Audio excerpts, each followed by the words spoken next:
All right, welcome listeners to another edition of Understanding the Science of You podcast, where we are focused on having real and genuine, authentic conversations to help you break out of the molds that are holding you back and build bridges to your most productive selves. And today's podcast is a little different. I'm incorporating a little bit of science of myself and understanding it here today. So for those of you that are watching this on video, you'll notice that I'm wearing a sports jacket and a button down, and well, you can't see them, but I'm also wearing slacks, which would have been my traditional what do you want to call it, business attire, right? In my prior life. And I found myself last week being my new self in old places. And it was a very, very interesting feeling, and that type of connectivity and just, I guess the information that my body, was telling me about what felt right, what felt comfortable, what was fun, what wasn't fun, right? And it was very different. And so I thought, today's guest, Ruby, is one of the few people that actually only knows me since I've taken on I'll just call, I don't know, a flip chapters, gone on a new, my own journey, a more spiritual self, whatever the right term is, and not the business gram. And so so it'd be very interesting to see how I found my old business attire with somebody who knows me in my spiritual attire, and trying to see how that went, how that affected me in the conversation. And can I still kind of get my woo on just the same way?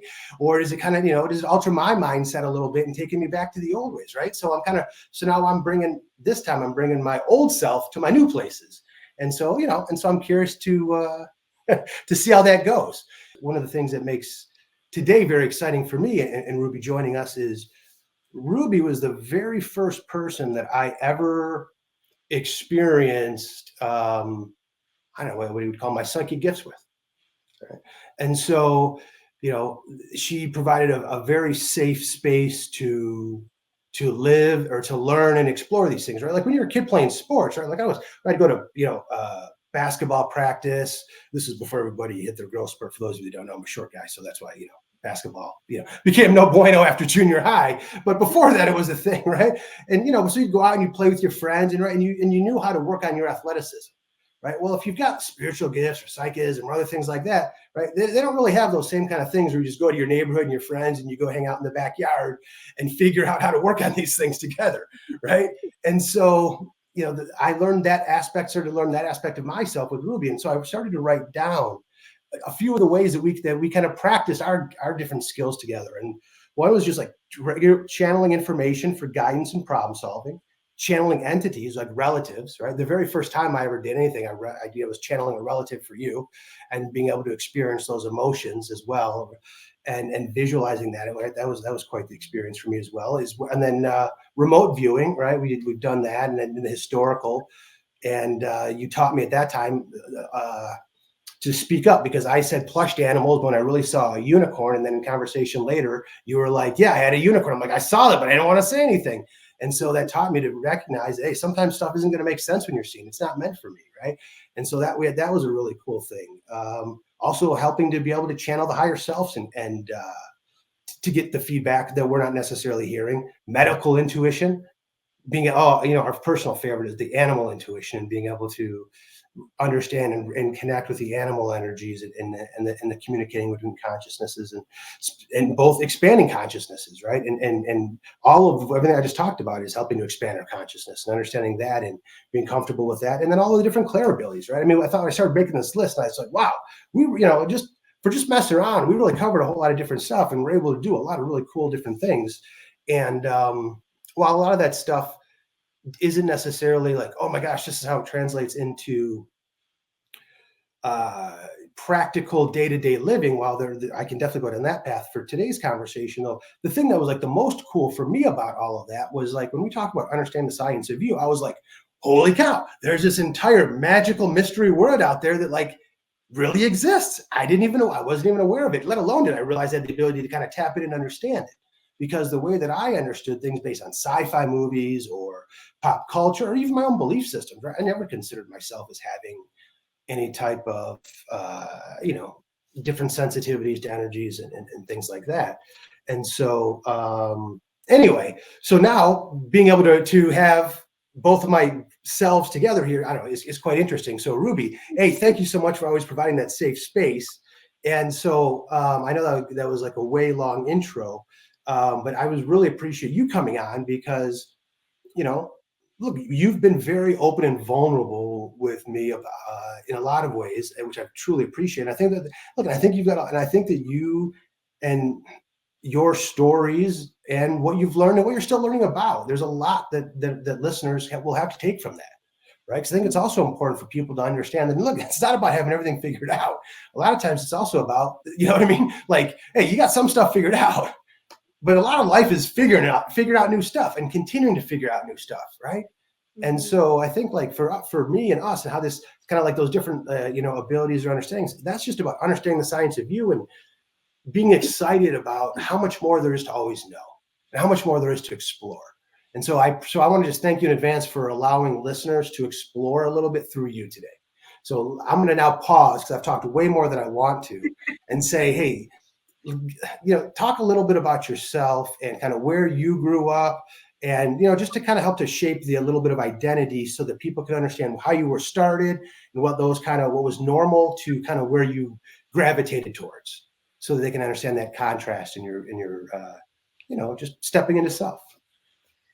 Yeah, that's a big question. Hey, everybody. Thank you for having me, Graham. And, first thing I want to say, it is so cliche, but when you were talking about, we don't have to have it all figured out. I can tell you, I have felt the more that I've learned and figured out, the more I realize I don't know and don't have figured out. And I think that's the way it's supposed to be. So if anybody's feeling like, oh my God, I don't have it all figured out, you're par for the course. You're doing good. Oh my gosh. Okay, where my beginnings, my origin story. I would say some of the most impactful things on my childhood was divorce of my parents and moving around a lot. And that happened for a variety of reasons, large variety of reasons, but I moved every 1 to 2 years. Up until high school, I got to spend high school at the same place. And that and being an only child, I was on my own a lot to figure things out because, well, nobody likes the new kid, right? And until they warm up to you. So I was always the new kid and didn't always have friends to play with. When I did make friends, it was awesome. But over and over again, I was the new kid. And that really solidified this concept that life is full of uncertainty and having to be with uncertainty is a part of life, not necessarily fitting in. For some people, it's a part of life. It helped me make peace with that. Being the new kid's like, there's only so much I can do here, especially if I know I'm not going to be here long. So it kind of just made me, instead of really I guess some people might have really tried to fit in. I found that exhausting. I'm an introvert. I'm a highly sensitive person. I instead just chose to embrace who I am, and I'm weird and different, and not everybody's going to like me. Now, does it still hurt my feelings when people don't like me? Yeah, it still does. But I know it's just the way that it is. We're not for everybody. Not everybody's going to resonate with who I am. And I learned to be okay with it. Am I answering your question? I'm Well, yeah, I mean, look, this is your life and how you've led it. So kind of like anything that whatever you say is an answer. So no stress. Don't worry about it. But one thing I do want to kind of expand a little bit though. So with moving around, did you have anything that you were able to anchor into with community, such as like some people would have like a church or a religion or a philosophy or something like that maybe they grew up in that was a consistent when they moved? Did you have anything like that that you were kind of taught or brought into, or were you literally always a kite in the wind, so to speak? I felt like a kite in the wind, and I would say maybe the only anchor was my grandparents' house. That was the same until they both died in their 90s, so they were around a long time. Um, that was the only anchor, and I didn't always live near their house. So kite in the wind with an anchor of grandparents. And the beautiful thing of the grandparents is that they would always tell me, this is your home no matter what. You are always welcome here. You are so loved. And that was my saving grace in a lot of ways. And so like you said, so like you were talking about, as having a lot of memories, you know, as a kid, like it's hard to figure out why we chose different paths or whatever, right? So I want to focus on that, but how did you kind of understand maybe the way that yourself to be maybe different than others, right? And maybe the way that that you either experience the world, the interests that you had, that kind of led you down the path of taking on a more introspective approach of choosing to be with nature to find some of your happy places versus trying to figure out how to fit in everywhere you went. I think it Right? was So how did you get to that place? yeah, I think it was just kind of the forced solitude, whether that was, being an only child, don't have any siblings to play with, parents busy, not having made friends yet because I'm a new person, and kids are really mean to new people. They don't really take to other kids quickly. I guess depends on the age. The younger ages maybe. Um, so it was, well, okay, how am I going to entertain myself? I liked reading and I liked music. So I was very often with my nose in a book in a totally different world, listening to my Walkman. and and then yeah, nature is quiet, peaceful. You hear animals, you connect with animals, the animals are curious. Some of them, the rest ignore you, right? So I guess I felt like I had a knack for connecting with the animals, and so that intrigued me, and that drew me outdoors. I really, really, really wanted to have an imaginary friend, but I just kept forgetting about them. I didn't understand how my yeah, I didn't understand how my friends had, imaginary friends. I was just like, I like after 5 minutes, I forget I'm supposed to have an imaginary friend with me. So that didn't work out. But yeah, playing, I love, I grew up camping a lot. So I loved exploring, climbing rocks, climbing trees. Um, it was a world I could escape into that didn't have mean people in it. And so how do you happen to remember, because that's like how did you happen to remember any moments when you felt a connectivity with nature or animals, right? Something, and it could have been, like you said, an animal coming up to you, right? And you just kind of be like, whoa. And like, wow, you're like, wow, that felt awesome. Mm-hmm. I mean, probably the first memory is like getting a squirrel to eat out of my hand as like a 6-year-old. It was the coolest thing ever. That is Yeah. pretty cool. So how did how does that happen? As a I mean, 6-year-old, like, yeah, it's like walk up you. honestly, I'm sure I was not the first person to offer that squirrel food. They were in the know that this place was, potentially full of humans bearing food. So I can't take full credit for that. But it was a really cool experience of, I think, my uncle saying, "Hey, take this cracker and offer it to the squirrel." And I was like, "Really? They'll eat out of my hand?" And he did. So, that's probably, I mean, isn't that everybody's first experience with animals? A squirrel in a park. I No, I've never once I can honestly tell you, up until even now, I still have never thought about walking in the park and feeding a squirrel. Oh my gosh. Okay. I don't get me wrong. As you know, I spend my morning time doing that in my yard, but right. But that's our own little space together. That's a, and Yeah, I had to, yeah, that eating out of the hand opens up a whole new can of worms. So did you continue to, yeah, did you continue to do that? Or like, how does that evolve? Because that's a pretty meaningful engagement as a young child to have with a non-pet, right? Hmm. And to have that type of connectivity. And like you said, that imagination, like, is that possible? That just totally made what's possible to your little brain. Like, Hmm. whoa. Hmm. So then what? Where does that new confidence go from there? Well, I also always had usually a cat, sometimes a dog. And then my grandmother, the one I mentioned earlier, she always put food and water out for the wild animals.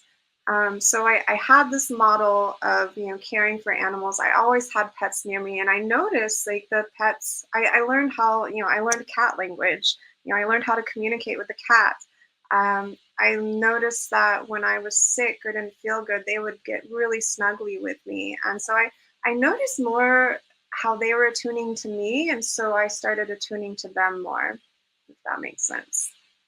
So let's talk about that. Yes, yeah. So yeah. Here we go. So we talk because I think this is one of those examples, right, where people are like, I don't know, like I don't talk to cats or I don't talk to animals. Well, you might be surprised what you pick up on, right? But you just you just didn't recognize that you were picking up on it. So Mhm. how do you know that you are like this? How do you know that you're communicating with them versus just being, let's say, random stuff, random coincidences?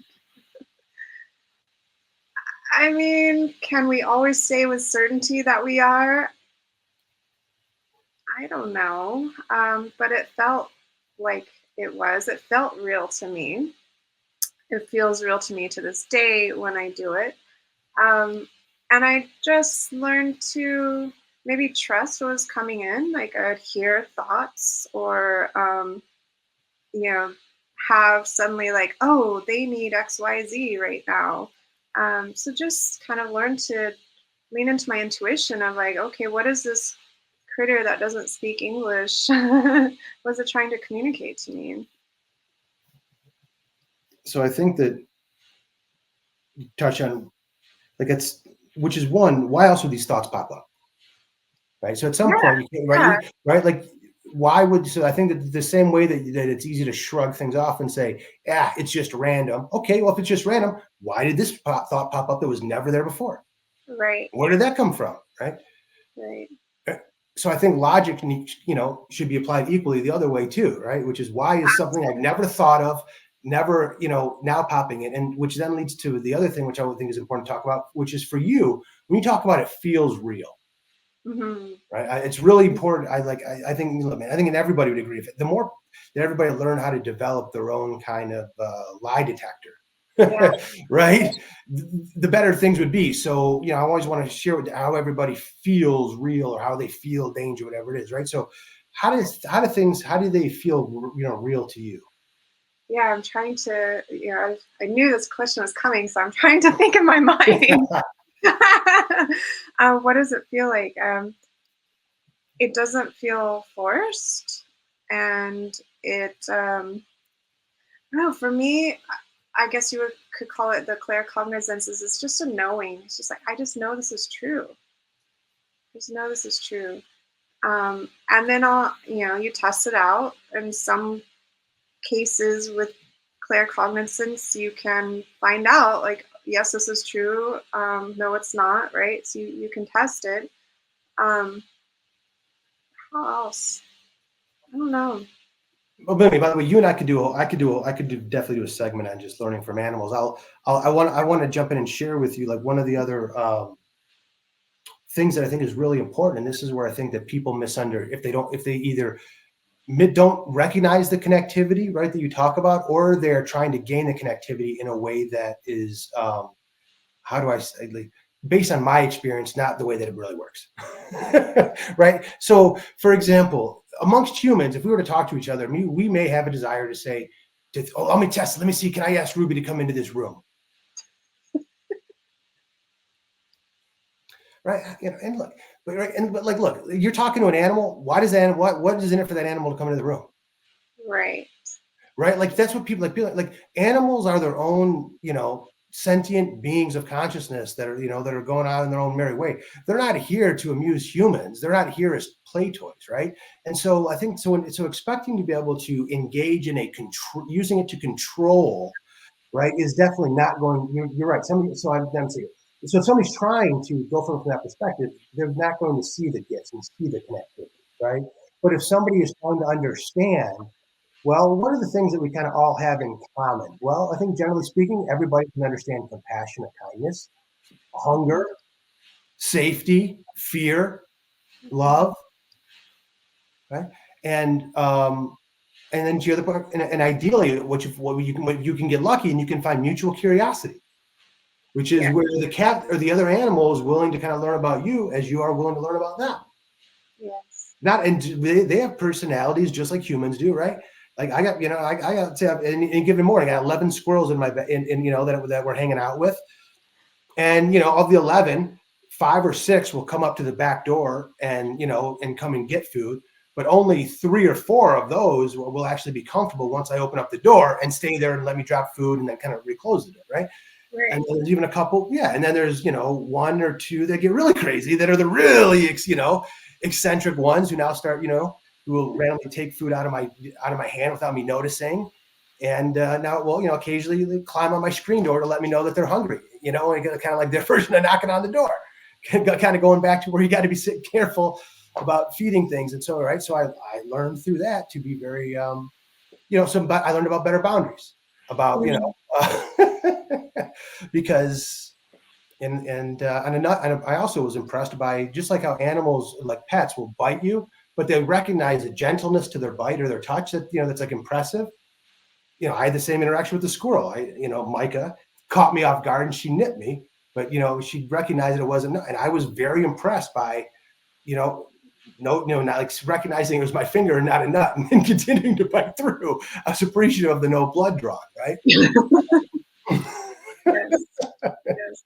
So anyways, that's why I started laughing about that story when you were talking about that, because I was like, I wasn't trying to, I was just trying to set it down, but she's the crazy one. So anyway, she's the one who always wants to push the boundaries and and all that kind of stuff, right? So I think so to your point, right? My thing has been like, look, I think it's understanding part of how do you get that feedback. It's looking at their behavior, right? Like when I open up the door, there's certain squirrels that will look up to me and they'll also come into the door like, oh, it's food time, right? and then you like feel this little warmth in the heart, right? You're like, oh, that felt nice. I don't need to, and frankly, I don't care if that's the squirrel sensation or my sensation. What I do know is that they seem to be happy. They're coming forward. I got a little heart flutter. That makes me feel good. That's all I need. I don't need to prove it to anybody else, right? Like that's a great way to start my day. Yes, it is. So so thinking about like, is there anything else that you would kind of share with people to help them better understand some their pets, or animal language based on, or if they want to let me ask, how about if somebody wanted to try to figure it out for themselves, right? Like, hey, what would you give them any advice of how to begin trying it out? I mean, it starts with just observing the animal and noticing, what do they do and when, and what they seem to want when they're giving you that cue. So your animals don't speak with words, obviously. They speak with movements and behaviors. So just to, especially a pet, observe them, observe what they're doing, and see if you can start to get some context clues. And I will say, no, that doesn't need to be said. Okay.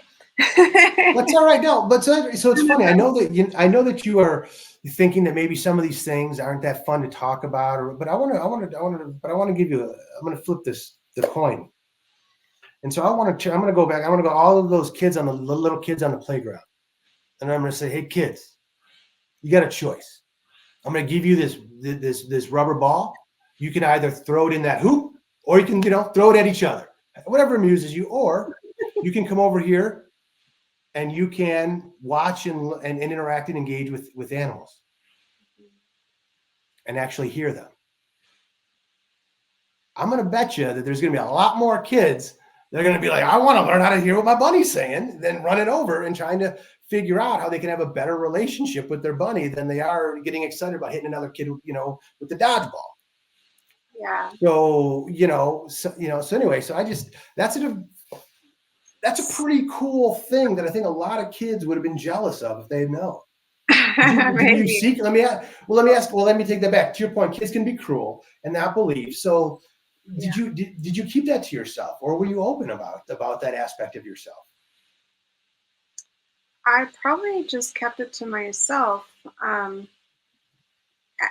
Not out of, I don't think out of fear of anything, but just, this is just, doesn't everybody do this? This is just me and my connection with animals.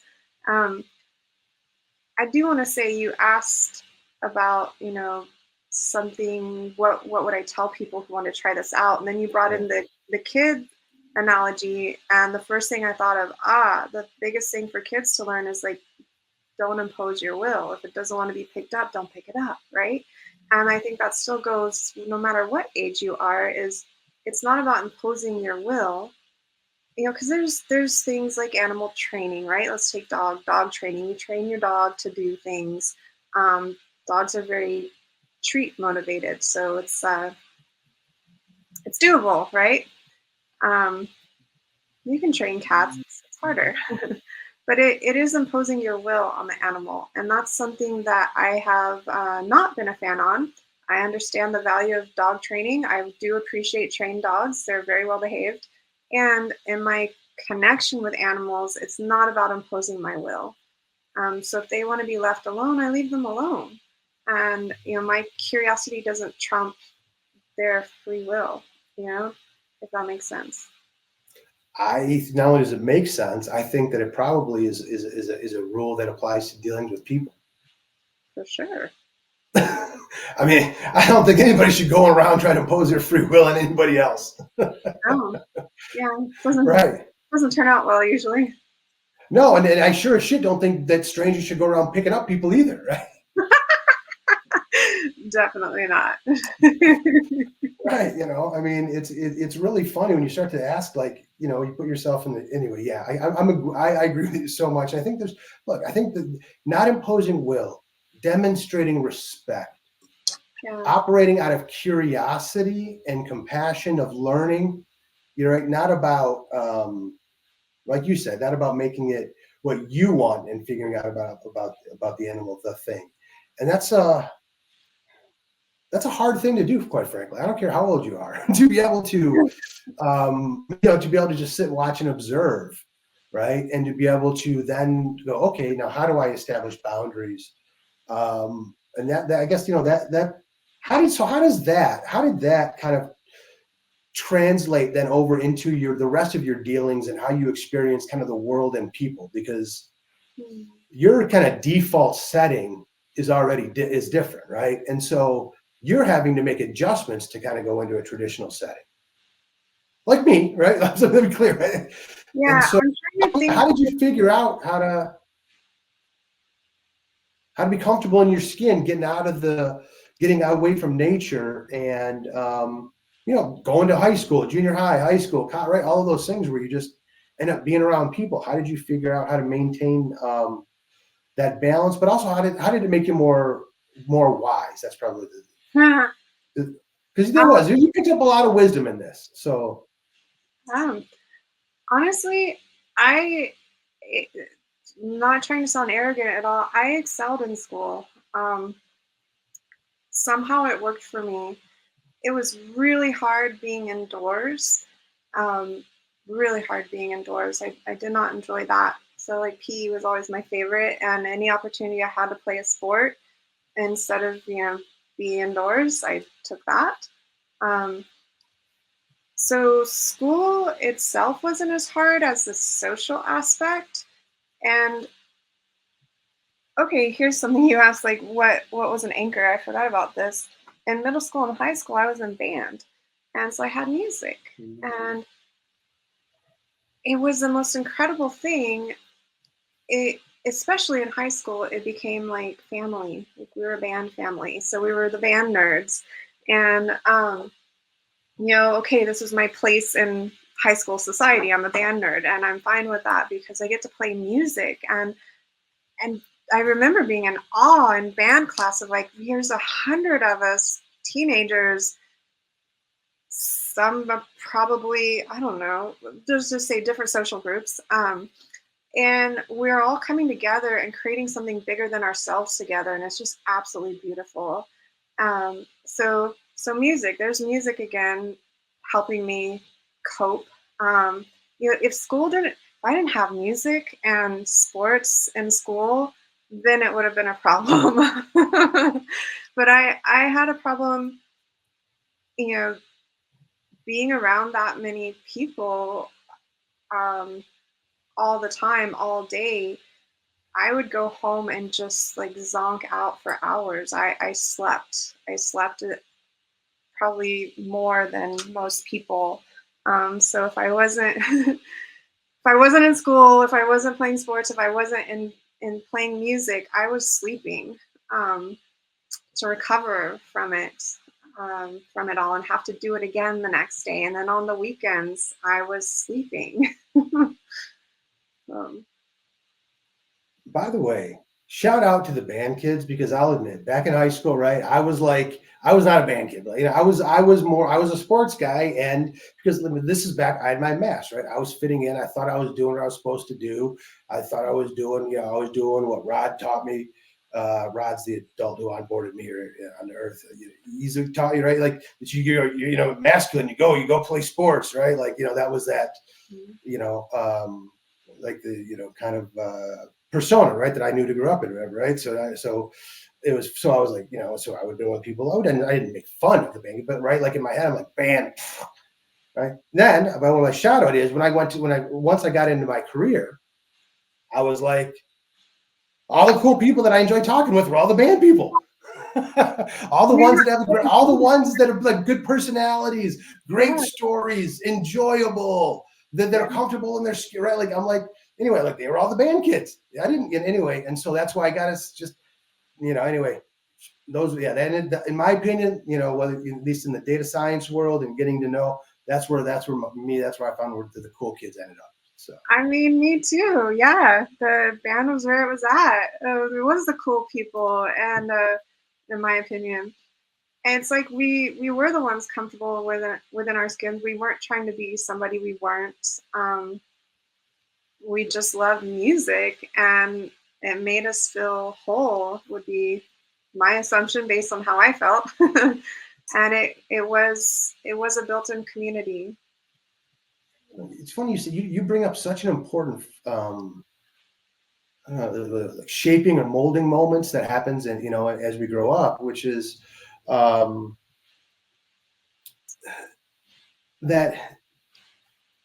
it's interesting. It literally just hit me as you were talking about this, right? Like I spent my time trying to be cool, right? Trying to fit in, trying to be popular, trying to be what I thought I was supposed to be, right? Like those types of things, right? And and again, and now let's call it my high school experience. Yeah, that served me better than some of it's called the band kids or other people that maybe weren't involved in athletics or other things. And then when I got out of high school, and where there was no longer where you no longer are forced to be around people, you actually have a choice of who you are around, and they have a choice to be around you as well, right? You recognize, right, the outside world operates very, very differently.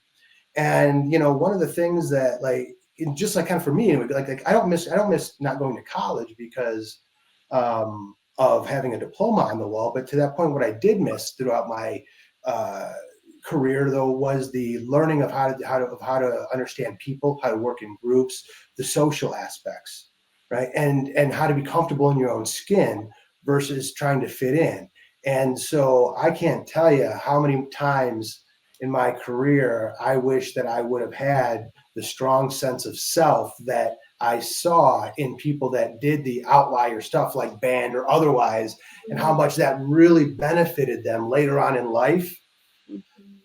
because of that, grounding, self-confidence, right? Whatever, right? Like just build, just like you said, and just figuring themselves out in a different way. And quite frankly, what do you want to call it? How that just sets you up better for life than, fitting in. So I guess I don't also say it, right? Or trying to fit in or wear that mask or, Yeah. being not authentic because you're worried about what other people will say or think or do, right? I miss out on so much fun worried about that. I'm sorry you missed out on that. I didn't think that I missed out on it until you just said something. Then you just made me realize that I missed out on it. I You was just doing all right. said. I'm being honest about what you brought up, and right, understanding the science of you, right, and it's funny, right, how we have one set of memories based on our things, and sometimes we romanticize our memories, right, to make ourselves feel good versus how they sometimes really were. And if I'm being honest, right, I'm thinking to myself, right, hey, I would have been, I probably would have been better served, you know what I mean, dipping into that individuality better about myself. So and because of that, right, I can't do anything about what I did in the past, so all that I can do now is say, hey, band kids, anybody that hey, all I can do now is give a shout out and props and explaining how trust me, anybody who you're going to be better served in life. That's at least give a pep talk. Put your kids in band. To anybody who's just not even just band, right? It's just anybody who's doing something that gets treated as the fringe or that doesn't get treated as the coolest thing to do or be a part of, right? Because that's going to change place to place, city, right? Demographic, all that stuff's going to be different, right? But it's anybody who's got the courage to just be themselves when the world is beating on you for not fitting in or when everyone's awkward and gawky and trying to figure that out, right? And so let's use that right now. I'm on that same vein and say, what advice would you give your younger self? Knowing what you know now, experiencing, right? Like I just kind of gave myself some, younger self some advice. What would you kind of do based on how you've seen the world be, based on, and think about too, like when you were a kid or growing up, you had these fears, right? Of what the world would be like, or if you weren't this way, you would be, right? All the different fears that you told yourself. And then you found out some of those fears were true. And then you found out some of those fears were not true. Are you referring to specific fears that I'm not remembering? I'm just speaking that I'm playing the odds that everybody had something that they were fearful of.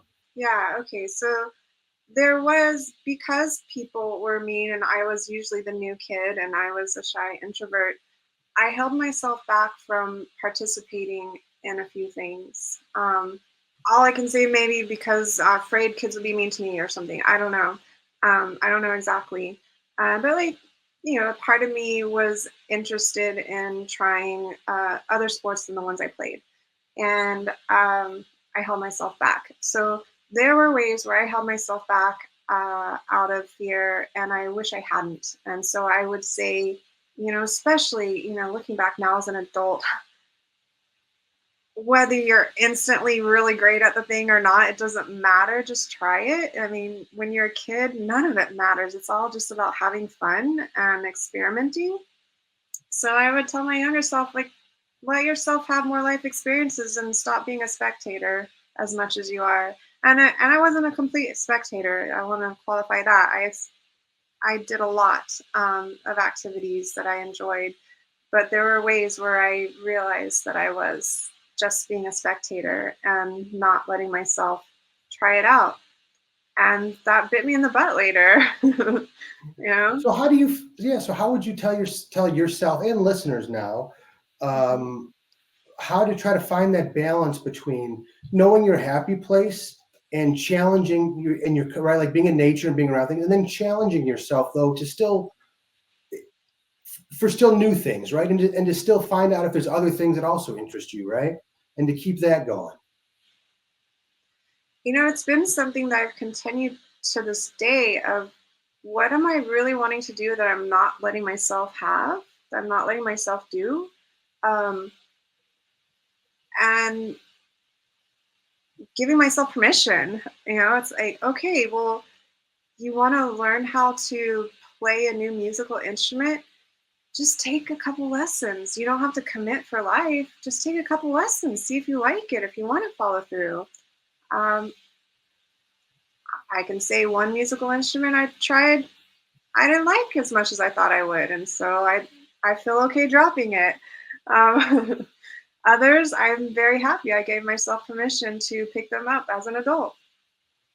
Um, yeah, just giving yourself permission, asking yourself, being in that inquiry of what have I been yearning for that I'm not letting myself have, and what's one way I can take a step towards that, not to overwhelm myself, but to just stop denying myself. Like, what's the point of that? Why am I denying myself? I'm the adult now of my life. I can choose what I want to include and what I don't want to include. So really getting in there and asking myself, what are all these shoulds about? What's the origin? Is that really true? You know? And what do I really want to experience still? How's that? I think that's great. That's a good segue into how did that curious mind translate itself over into your career, or did it? I should say maybe did it translate itself into your career choice and what you chose to do? Probably. I have very eclectic interests. I have a lot of curiosities and interests and love learning. Um, so that curiosity has led me to exploring different avenues in my career. Um, for instance, I knew that I wanted to help people, but on a holistic level. So I knew that I would want to study not just the mind, but also the physical body and also the spirit, right? And learn how to support people on all three levels, because we're not just a talking head. We're not just our bodies, we're not just spirit. So that, yeah, I think that curiosity has led to me having a very wide breadth in my career. If that makes sense. Yeah. And so now I want to use this because, seems like a good segue to kind of talk about, not since you just talked about, right? Like maintain the curious mind, the having the fun, the learning, the exploring, the eclectic interests. How have those things served you in your professional role? I think it helps, just like you were mentioning before, it helps to stay curious about my clients and not, I mean, on on one level as a psychotherapist, I should not have an agenda. That is not my place to have an agenda. So specifically, it's helped me to not have an agenda when I'm not supposed to have one.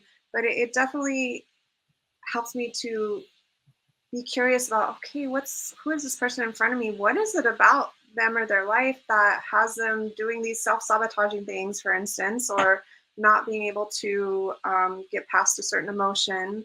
What tool out of my tool belt would serve them best? I don't have a cookie cutter approach to clients. I like, how could we? We're all different. Some people do. That works for them. I don't. I think, I think those are the two main ways. Internal commercial breaks here on the podcast, but in this case, I'm making one because if not that long ago, I did the intro and I said, "Hey, I'm putting the old me in the new places."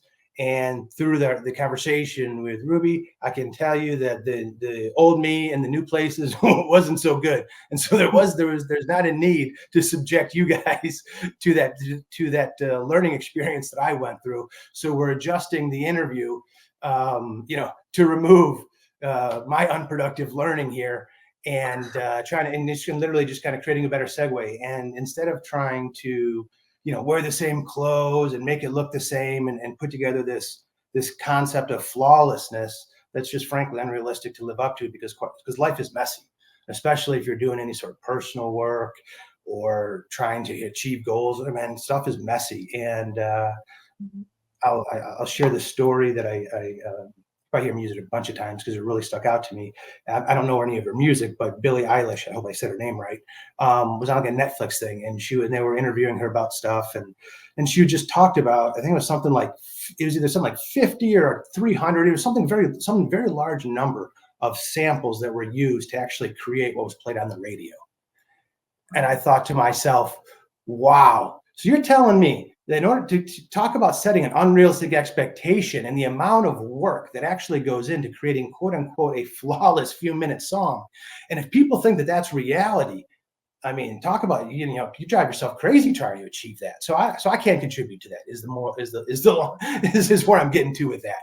So I'm not going to try to pretend and do anything else because stuff's messy. We're living and learning, and that's what it's all about here. So thankfully, Ruby came back. We're wearing different clothes, and those of us that can see us, and it is what it is, and we're in a better place we're kind of just putting a little bow here on our last interview. And so I think what's a great kind of question to take us from how we started to some of the great conversation we got to was help to walk us through, Ruby, how you kind of came from, how you kind of came into you, right? I think as and you being where you felt where you felt your sense of belonging or your comfort zone. Walk you through. Wow. I'll give you the short version.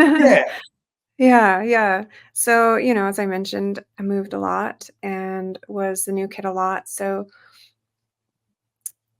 there was a lot of solitude in my life, and parents working, and luckily I lived in a climate where it was pleasant to be outdoors a lot. And it just really, I didn't feel so much belonging with the other people, with other humans, with other kids my age, because they haven't accepted me yet into their circles as the new kid. So I don't know if it was so much of a realization or a decision. It's like, well, I belong to myself and I belong to nature because that's my happy place. And I watched my fair share of television as a child, but I really, really found myself just much more in awe and delight and whimsy and imagination when I was outdoors. And so I spent as much time outdoors as I could and really felt that kinship with Mother Nature, with the animals. So that really became, I guess you could say, my anchor, right? My anchor throughout it all was, having my connection to nature. And so how, like, if you had to guess, ballpark, how old were you, do you think, when you kind of came to this realization about yourself, or at least found yourself, kind of gravitating more towards nature versus the playground? Always. I would, it's interesting because I do have lots of memories of, anytime we drove by a playground, I would be like, stop the car. I want to go play. And I would go around and be like, will you play with me? Will you play with me? Will you play with me? And, sometimes I get takers and sometimes you don't. And, so I wasn't like avoiding humans altogether, but just found myself, a lot of times feeling left out. It was a sense of feeling left out. It's like, well, I'll go play by myself then. I'll go play with the rocks. I was adventurous. I like to climb rocks and climb trees and, ride my bike across streams and stuff. So, yeah, I forgot the question.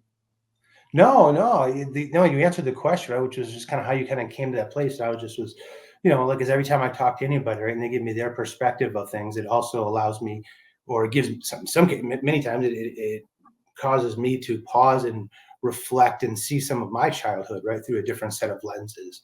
And so as you're talking, it's very interesting because if somebody were to ask me, I never would have thought, I would have been like, oh yeah, I was always playing with people and had tons of friends and all these other things. But it was like, well, that was the case at certain parts of my youth, and there was the case when it was, let's say, during school hours. But then after school was different. And when it was non-sports, let me take that back. When it was sports related, it was one thing. But if it was non-sports related, then there wasn't so much that same then I wasn't being invited in, I guess, right? And so it's funny, yourself and somebody else had said some things, and maybe I said, wow, think about it. I guess maybe I did have a little more solitary childhood than what I realized. Yeah. Anyway, and except for you know, early on in your life, found your way to nature. Late in my life, kind of found I guess that is where I found my way, you know, to there. And so what I would ask you is, when you kind of think about a sense of belonging or a kinship, or where it just feels more comfortable, right?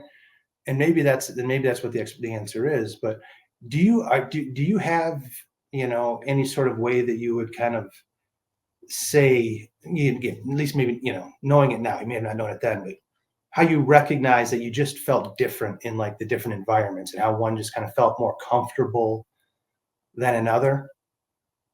Or is it literally like one of those, I just feel it, but I don't know how to explain it? Yeah. I definitely could identify body senses. Anytime I was in nature, it was that like tingly butterflies in the stomach, that awe of like, oh, look at this place. Look at the moss, look at the tree bark, look at the animals over there. It was just this like, wow, I can't wait to explore and commune here, or just lay on a rock. With people, depending on the people, it was harder to feel that kinship. And a lot of times kids are mean, and so it's just like, ugh, being around that energy just feels like, ugh, I don't like that, and would rather just go where it feels good. And it always felt good outdoors and nature. Well, I think you just helped. Well, psychotherapist, is that correct? Mm-hmm. Okay. So, well, thank you, psychotherapist friend Ruby. You just helped me understand why I got drawn to sports at such a young age, even though I was not necessarily, even though I don't consider, even though I don't prefer to be an aggressive person. And you're right. That was how I found my sense of belonging. Right. Both, Rod, I called the adult that I was responsible for incarnating, me as a consciousness here. Definitely the way to gain acceptance from him, right, was through performance, achievement, things like that. He was your traditional, what do you call it? Traditional masculinity, right? He wanted me to go out in the woods and, go carry the canoe over our heads and bring all of our stuff in packs, all that kind of stuff, right? That was totally not me. All right. He did not. That sounds fun. Right. Well, good. He definitely was not. He was definitely looking at me going, where the heck did you come from? Right. And then as well, right, this place of belonging was that I happened to be very athletic, or have a lot of athleticism as a youth, and probably was more athletic than others younger in life. And so, people wanted to win. And so therefore the belonging came, by wanting me on the team because they wanted to win. So I found myself really then anchoring into that, identifying that, what do you call it? So value, right? In being what I could provide and do. And so, that me wasn't what was being accepted, but what I could add to offer was. Gotcha. So anyway, so now I understand how I got into sports. So anyway, so there you go. So thanks for that free session, helping unpack a little bit of the youth right there. My pleasure. And I want to speak to the dad part. I have to give my dad credit. My dad is very outdoorsy, and I probably got my love of nature from him, and from him taking me camping and just being outdoors a lot and introducing me to nature. So that came from him. Yeah, that's so fascinating because, and as you said, I go, well, why didn't I get that? And I think, so I don't know. Well, so at least in my scenario, like the way that I interact, and the reason why I very much learn, nature and animals are such a place of learning for me, is because I'm looking at them as a place of cooperation. I'm understanding that they have much to teach me and much to learn from them, right? As they represent the creator's wisdom, frankly, in my right? I mean, Mhm. it's this beautiful attribution model that we exist in, and everything has its function and its purpose and its beauty, right? And just watching the enjoyment of watching all of watching all of these things just be themselves, and there's just a joy in that authenticity that they represent, right? But Yeah. that's not but the way that I was introduced into nature, though, was more of me man, me king of the woods. Let me come and hunt and kill things. Whoa, booga booga, right? Like I know I'm kind of probably being an ass in the way that I'm describing that masculine, That's a different type of aspect. outdoorsman. Yeah, that Yeah, definitely was right, not the outdoorsy guy my dad is. So right. we got two different outdoorsmen, but very, very, very different ways of being in the outdoors. Yeah, mine would definitely, yeah. So it was not, I did not find enjoyment, right? It was not serene for me. If Mhm. anything, it was kind of more traumatic because I didn't understand this need and desire and this approach of trying to control everything, right? And this a dominance and that persona, right? And so anyway, before I go down too much of my, unpacking, my childhood here on the podcast, we're gonna just hit reverse and to bring this back to you here. Oh yeah. Right. And so all right. So all of your life you found that. And so like what were some ways that so like here for me, when I have decisions to make, right? Like I'll find myself just going to nature and just I let my mind wanders and somehow answers find their way in. So how was it that you were able to how did you leverage your relationships with nature to kind of balance, overall life, right? Like we all have our places where we like to go to, let's say when feeling stressed or looking for answers. And so how did nature like play a factor for you like that? Or how else maybe were you able to, to leverage it to improve the quality of your life? Well, I was definitely outdoors if I wasn't in school. If it was daytime and I wasn't in school, I was outdoors. I come from the generation, probably the last generation, I think, that parents would say, "Don't come home until dark." Um, so that, getting as much outdoor time as possible. It's such a bummer when you get old enough where you don't get recess anymore. Like recess was my saving grace during grade school. They shouldn't have taken that away. I think just like we need the arts, we need music, we need creativity, we need outdoor time throughout our school day. So having that and and then the sports I played, I guess, like I was on the swim team, so we had an outdoor natatorium for part of the year. They had a cover over it during the winter, but so I got to be outdoors every day of school, swimming in water. Water to me is very, very cleansing, very healing, very grounding. And so I'd be swimming laps and processing thoughts or meditating. It gets meditative, when you're doing it for a while. So I think that served me very well. If I didn't have that in school or some sort of creative outlet, it wouldn't have gone as well as it did probably. Um, Yeah, I would have definitely benefited from having that outlet. I was pretty much toast after about fifth, sixth grade. My ability to coexist in um, that much without because I didn't understand my wiring. I had no idea how much how sensitive I was to all of the energies and everything around me, and it was just so overload constantly. Where I essentially slept my way through high school. So. oh yeah, I slept a lot too, though. There's a lot of sleeping going on. Yeah. What was I going to say? Also, yeah. So before high school, it was dance. So having a creative outlet, having physical movement for my body. I know not everybody's into sports, so I don't know if that's like a one size fits all. But for me, it worked so well. The physical, to move the energy physically through dance, through sports, and then creativity. Um, it just made all the difference in the world. Oh, I agree. I mean, I know it's so funny how so many things like that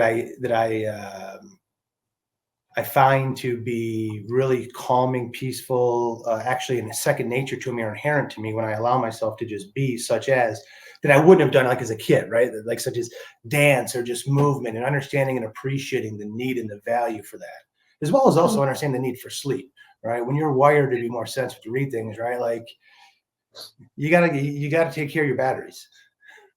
Absolutely. And I was not afraid to like defend my sleep. I still get teased to this day for how much I slept, you know, as a kid. I'm like, hey, I needed that sleep to be able to function with humans. And I was not willing to compromise that. That was my line, is like, I will not compromise my sleep. Yeah, I took a nap earlier today. Yeah, I'm a big fan. If the body wants to sleep, it needs rest, you know. And Mhm. thank you again, Ruby, for sharing your story the first go round, coming back again to share Mhm. more of it. And in doing so, it also I was reminded that I think you have an event or something as well coming up. So I if please share that. Yes, I do. Thank you. I am leading a yoga and sailing retreat in Croatia. Croatia is just across the Adriatic Sea from the eastern coast of Italy, for those of you who may not know. And that is September 7 to 14 of this year. And I still have room on my boat. We're going to be sailing to a different island each day for a week, 7 days, 7 nights, exploring what each island has to offer. So many fun, exploring sea caves, snorkeling, paddleboarding, biking in national parks. There's the monasteries, a castle. There's wineries. There's good local cuisine. It'll be a fun adventure. So if you're into a fun adventure, I invite you to join me. We'll have the link at the bottom for you. I'm so jealous. That's Well, like, come. There's room on my boat. Come.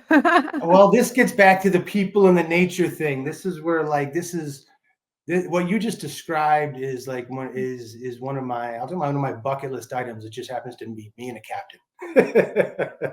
Being a maybe captain? maybe just me, a captain and a crew, because I'm a very experiential learner, and I I learn my own way, and I just find that I tend to be very comfortable then doing that in isolation or solitary versus groups.